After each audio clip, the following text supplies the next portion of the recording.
Mummy AC on कर दो, बहुत गर्मी हो रही है और मुझे बहुत ज़ोरों की नींद भी आ रही है। ओए ओए, अभी तो तू एसी ओपन करने के लिए बोल रही है, बाद में जब दादी के पास गाँव जाएंगे तब वहाँ वहाँ कोई एसी नहीं मिलने वाला। मम्मी, क्या मयंक सच कह रहा है?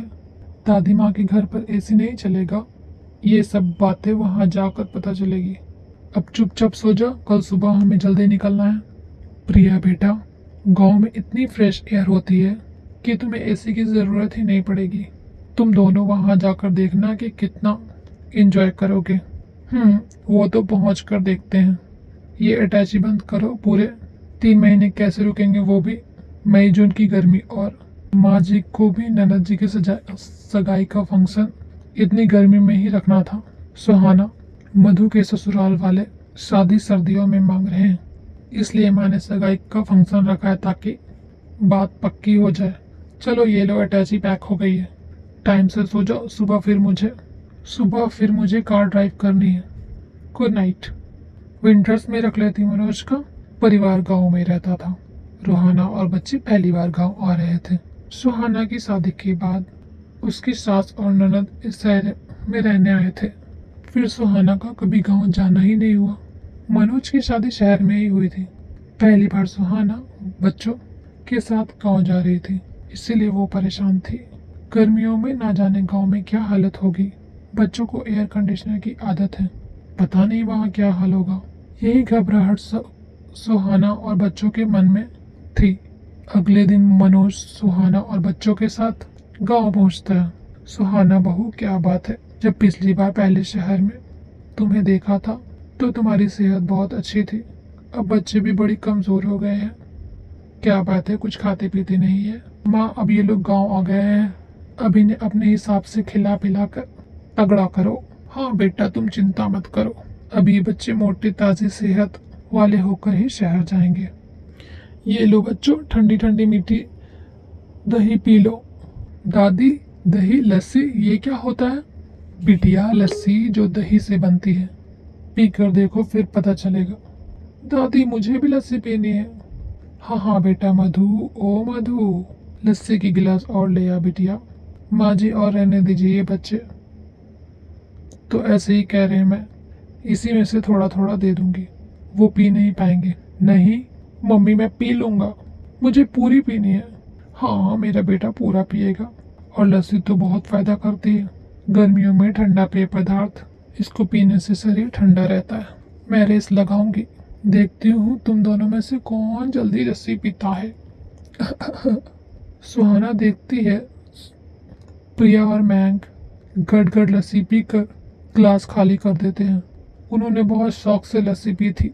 कई बार सुहाना बच्चों को शहर में दूध या कुछ भी देती थी तो वो छोड़ देते थे और ज़बरदस्ती देना पड़ता था, पर आज तो दोनों बच्चे लस्सी को एकदम गड़क से पी गए। दादी, मैं फर्स्ट हूँ। दादी, मैं फर्स्ट हूँ। हाँ हाँ, दोनों फर्स्ट हो। अब तुम दोनों को इनाम मिलेगा। ये देखो, बाग के पके हुए मीठे आम। तुम दोनों बच्चों को आम पसंद है ना?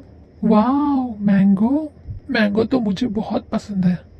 बस तो फिर हमें इन मैंगो को बाल्टी में ठंडे पानी में भिगोकर, ताकि इनकी गर्मी निकल जाए और ये ठंडे हो जाए, और फिर मैं इन आमों को तुम्हें रात में खाने के लिए दूंगी। सच माँ, बच्चे गांव आकर कितना कुछ सीख गए। बस आज पहला दिन है ना, तो ये सोच रहे हैं कि बच्चे कुछ नहीं कहेंगे। 1-2 दिन बाद देखना कितना शोर मचाएंगे। अब आज रात को जब इनको एसी नहीं मिलेगी तब पता चलेगा शहर की गर्मी और गांव की गर्मी में कितना फर्क है। गर्मी के मारे जो पसीने छूटेंगे, मच्छर काटेंगे, तब कहेंगे वापस शहर चलो। क्या हुआ भाभी, आप क्या सोचने लगे? ये लो लस्सी पियो। और शाम के खाने के लिए मैंने दाल चावल और अरबी की सूखी सब्जी और मटर पनीर बनाया। वो माँ कह रही थी कि बच्चे दाल चावल पता नहीं खाए या ना खाए, इसलिए मटर पनीर शौक से खा लेंगे। हाँ हाँ ठीक है, वैसे मैं कुछ मदद कर दूँ? नहीं नहीं भाभी, वो तो सब लोग मिलकर कर रहे हैं, आप आराम करो। कितने दिनों बाद हमसे मिलने आए हो, मैं थोड़ी देर में खाली होकर आपसे बात करती हूँ। अब माँ के साथ बैठकर बातें करो। बच्चे गाँव आकर सचमुच बहुत खुश थे। वो अपनी दादी और बाकी सब रिश्तेदार रो के साथ खूब हंस खेल रहे थे।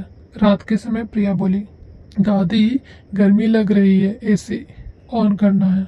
अरे बच्चों, तुम दोनों मेरे साथ छत पर चलो, सबके बिस्तर छत पर है। माँ, कितने दिनों बाद आज हम सब छत पर सोएंगे। सचमुच बहुत ही बढ़िया नींद आएगी। अब तो मेरी आंख सुबह ही खुलेगी। मधु, मुझे तो एक मोटी चादर दे देना, रात को ठंड हो जाती है। ठीक है भैया। मनोज, कितनी बार तुम्हें कहा था कि गांव आने से पहले एक एसी गांव में भिजवा दो, ताकि यहाँ की यहाँ ब्रीथिंग हो जाती तो हम कमरे में आराम से सो सकते थे। सुहाना, हम लोग शहर में रहते हैं और मधु कुछ टाइम बाद अपने घर चली जाएगी। माँ को एयर कंडीशनर की आदत नहीं है। मैंने माँ को कहा था, पर उन्होंने कहा था कि वो कभी यहाँ रहती है, कभी हमारे पास शहर में, तो एयर कंडीशनर लगाने का फ़ायदा क्या। यहाँ पर तो सब लोग छत पर ही सोते हैं। बहुत बढ़िया नींद आती है। यहाँ कोई नहीं चलाता एसी, सबको खुली हवा में सोने की आदत है। और देखो, बच्चों भी माँ के साथ कितने आराम से सो रहे हैं। सुहाना देखती है कि बच्चे छत पर अपनी दादी के साथ लेटे हुए कहानी सुन रहे होते हैं और कहानी सुनते सुनते सो गए। सुहाना हैरान रह जाती है। कुछ दिनों बाद मधु की सगाई का फंक्शन बहुत अच्छे से हो जाता है। बच्चे जब तक गांव में रहे, उन्होंने एक बार भी किसी बात को लेकर जिद नहीं की। गांव की गर्मी का असर बच्चों पर बिल्कुल भी नहीं पड़ा। सुहाना समझ जाती है कि उसकी सोच गलत थी। बच्चों ने गांव की गर्मी को खूब एंजॉय किया। जिस तरह शहर में गर्मी से बचने के मशीन साधन उपलब्ध हैं, उसी तरह गांव में बचने के लिए प्राकृतिक साधन उपलब्ध हैं। वो खुश थी कि बच्चों हर स्थिति में रहने की आदत हो गई, भले ही वो गांव में रहे या फिर शहर में। वो अपने आप को स्थिति के अनुसार बदल लेंगे। बच्चों, तुम सब बहुत याद आओगे। अब तो तुम्हारे साथ रहने की आदत हो गई थी। माँ, तो फिर आप और मधु शहर आ जाना, बच्चों को भी अच्छा लगेगा। हाँ बेटा, आऊँगी। थोड़ी गर्मी कम हो जाए फिर मैं ज़रूर आऊँगी। बच्चे कहाँ गए? रुको, मैं देख कर आती हूँ। सुहाना देखती है प्रिया और मयंक तो हैंडपंप के पास खड़े हुए ठंडे ठंडे पानी से मुंह धो रहे हैं और खुशी से उछल कूद कर नाच रहे हैं, मानो वो गर्मी के मौसम के साथ खुशी खुशी खेल रहे हो। ये लो बच्चों। सुहाना की आंखें खुशी से भर आती है और वो सबसे विदा लेकर आंखों में ढेर सारे सपने बटोर कर बच्चों और मनोज के साथ वापस शहर लौट आती है। पर शहर आने के बाद बच्चे गांव की बातें करते नहीं थक रहे थे। ये देख सुहाना और मनोज की खुशी का ठिकाना नहीं रहा।